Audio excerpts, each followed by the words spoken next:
So you're interviewing for a lot of these smaller shops, middle market shops. What are you looking for when you're interviewing? Or like, are you just taking whatever the recruiters throw at you for practice? Tell me about that whole process. Yeah, I was definitely taking anything I could, a lot for practice.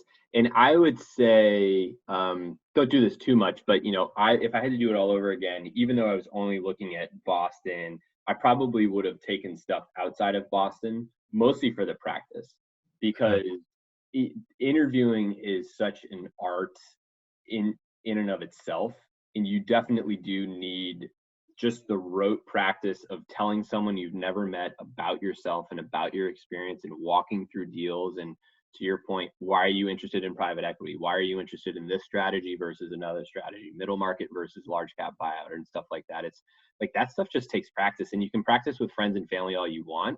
It's a whole different ballgame when you didn't get in the interview setting. So I don't advocate just taking interviews to take interviews and bouncing someone out of the seat, but like interviewing a lot and frequently to understand your own pitch is super important. And that's something I would have done more.